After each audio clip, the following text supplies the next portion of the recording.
Hey, how are you? Good, how are you? Good, I'm doing well. Thanks for jumping on. I appreciate it. I know life's pretty crazy for you, so good. Yeah. How's the finger and stuff feel? It's good. Man, so is it like swollen or will it like always be like that? It swells up, like it goes back and forth of it stays pretty swollen, but like depends on what I do. Like I normally if I keep it like unwrapped for a couple of days, it gets pretty big. But So you just pretty much manage it now or what? yeah, just try to not hurt it again. Yeah. Man. So how did it initially happen? It was the practice coming back from Thanksgiving. And it was like the last 7 minutes of practice, and I was just wrestling.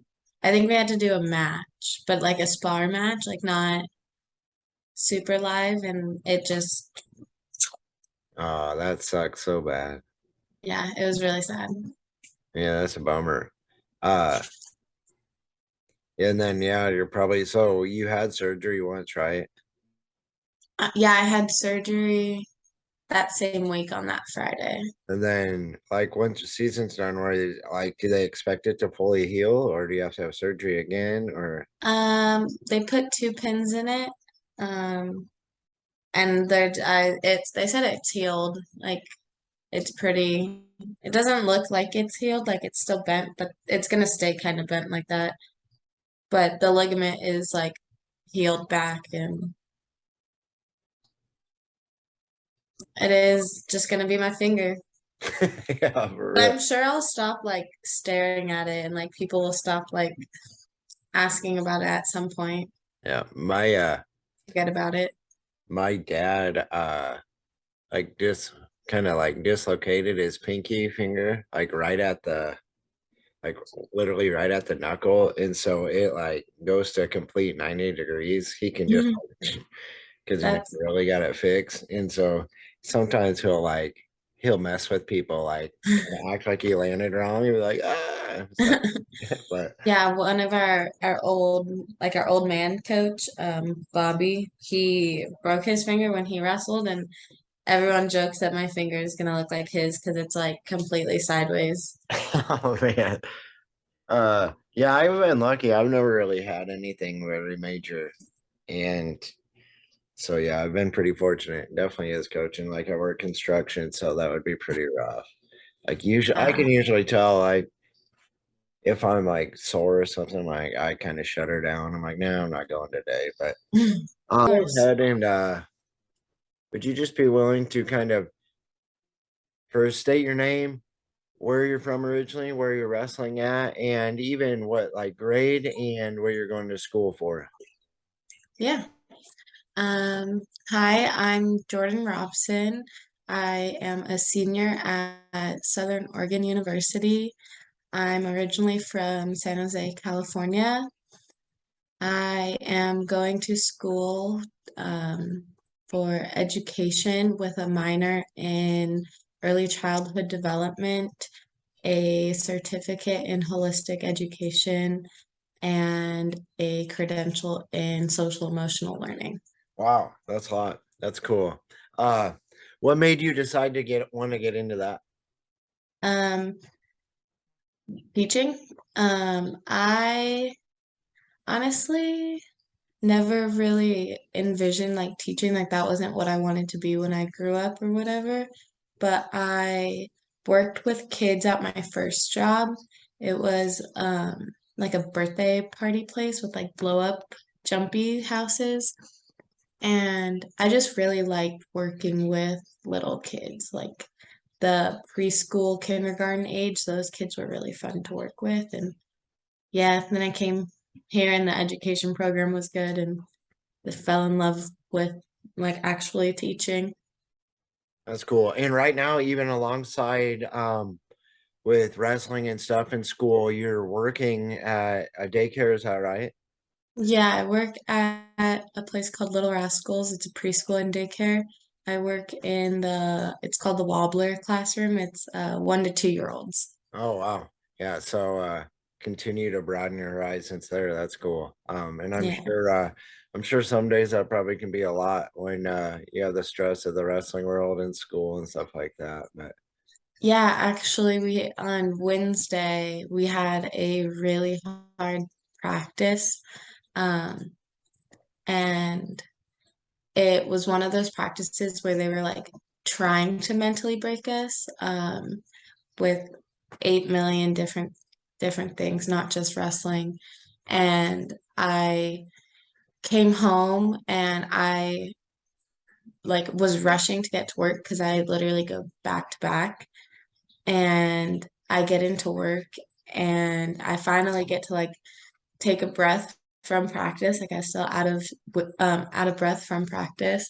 And all there was only 5 kids, but all of them were tired and having a rough day and scream crying. And it was like that for the 5 hours I was working. It was just straight scream crying and not listening and doing everything wrong and hitting each other. And it was just one of those days where I was so mentally exhausted and I couldn't wait to come home and like lay down and be like, I can't deal with screaming anymore. but even like, I mean that I have to imagine though too, like those kind of things prepare you for just life and things like that, right? I mean, it's hard to take that in now, but down the road, it's like there's going to be those kind of days that are just like that. And so it's cool that you have those kind of experiences, but also like that you're able to work a little bit, and even in that field is pretty cool that you're able to do that. Um, would you go ahead and kind of share like just your wrestling journey with us? How did you get into wrestling? How long have you been wrestling? Had always wanted to wrestle. My brother wrestled and he wasn't like an absolute like superstar at wrestling, but he was my best friend, so I like immediately wanted to do whatever he was doing. And my dad said no because I did competitive cheerleading already. And I mean, that's thousands of dollars for just one season. So he was like, you're not going to get hurt in wrestling and not be able to cheer, and you're not going to get hurt in cheer and not be able to wrestle. So, like, I kind of had to choose one. Um, and then I chose cheer, and wrestling was kind of just something that I always watched my brother do. And then my sophomore year of high school, there we had some not the best of coaches, and we just talked for a little bit, and then they called me back and were like, "We can't have you quit. Like, please come back. Please come talk to us." And I remember going and listening to what they were saying, and they basically were telling me like, if I'm gonna quit, this is my chance. Like, I need to make my decision. And so I quit. And then that summer, I started wrestling. So it was like my junior year of high school. That's cool. How did you end up at Southern Oregon to wrestle? I had this club that I went to, Internal Quest, and there's this girl. I don't know if you've heard of her, Jalissa Taitano. She came in one day for a practice, and my coach was like, "This girl's really good in like our section. I want you practicing with her." And so we practiced together, and we became really good friends. She went to just another high school in San Jose, and when Southern Oregon went down to wrestle Menlo my senior year of high school, she asked me to go to the duel with her. And I was like, no, I don't really want to wrestle in college. Like, I don't want to go and like meet them. And she was like, no, please, like, I just need someone to come with me. And so I went, and I remember telling, it was Paul at the time and like Anicia and Sienna Ramirez. I was like, I'm not wrestling in college. Like, I'm just friends with Jilsa.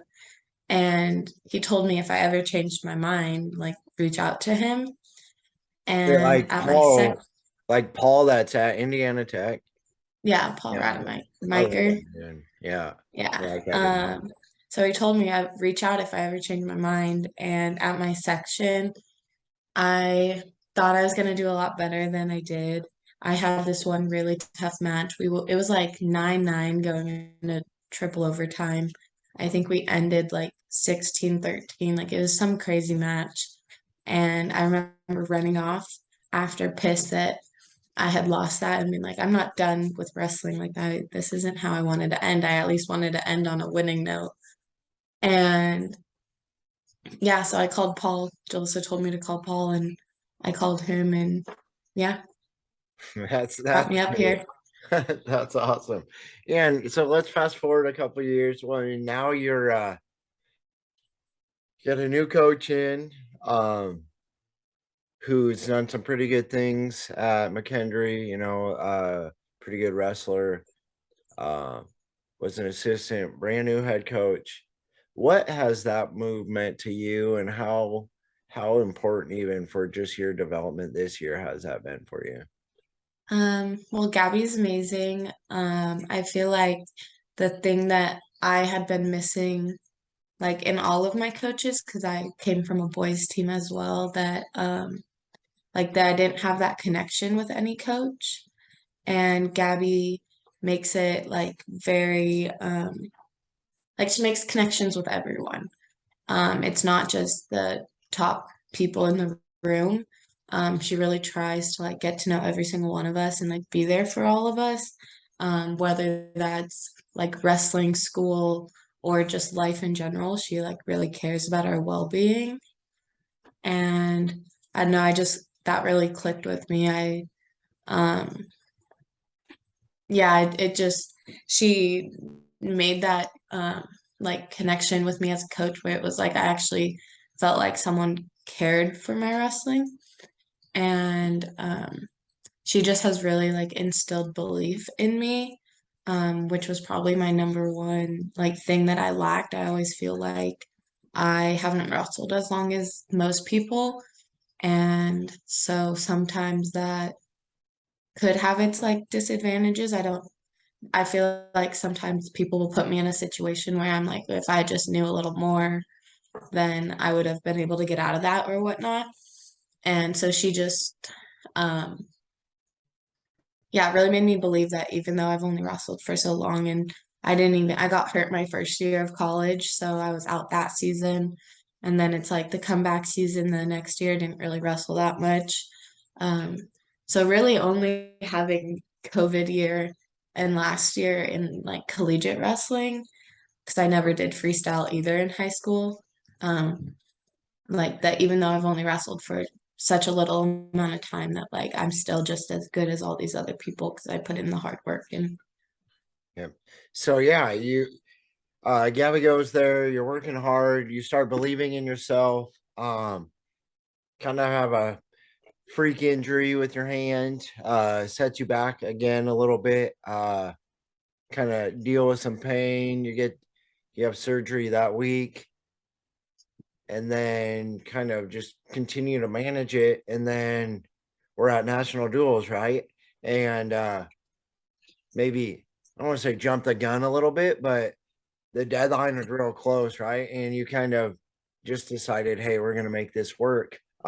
Let's talk about that weekend for you. You have some tough matches. You have some good wins. You have some tough losses, and not tough in the sense of like bad losses, but like you're scrapping with literally some of the best in the United girls in the States country, college. yeah. Like, you wrestle Basham, you wrestle her very tough. Uh, one, would you kind of just talk about that experience for you, and even and then I'll kind of ask you some questions specifically about the Lexi match. Yeah, for sure.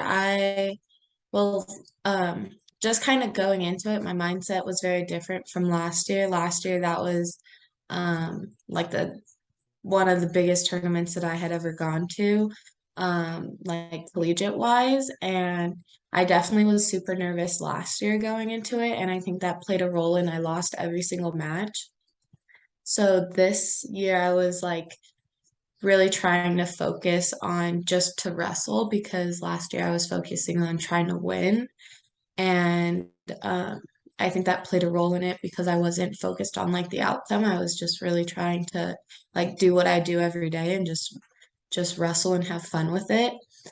And I um, I don't know, it was just really fun once the team had the roll, like we had the ball rolling and one person won after another person won, and like we could really see that um like first place in mind. It just felt really good to just go out there and like scrap. It wasn't like I had to focus on if I don't win this, we're gonna lose because I knew I had a bunch of hammers behind me and I knew that if I did lose, Gabby for one, but my team wouldn't be upset with me. Like they knew that I wrestled my hardest and I think it was um like just having that mindset instead of like the pressures on me like made that weekend like a really good weekend for me.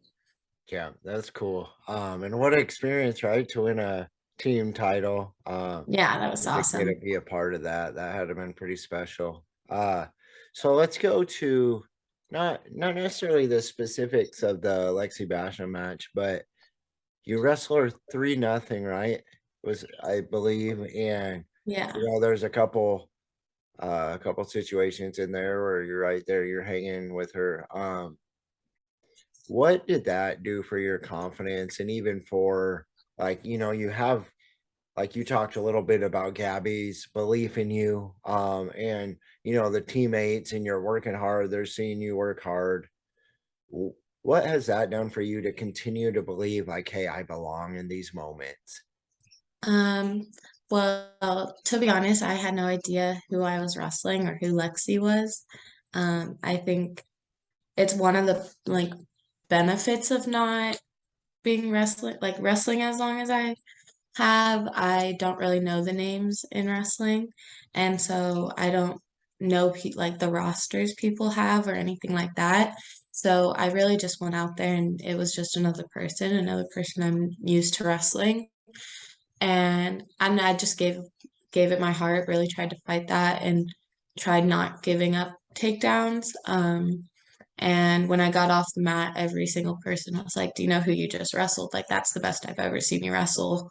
Um, and yeah, once I figured out like who she was and the different accolades she has, I mean, yeah, it definitely boosted confidence saying that I'm right up there with her. Like it was only a two takedown or a takedown and a turn right away. Um, yeah, that I'm, yeah, I honestly, I'm still kind of shocked because I didn't go out there with any game plan.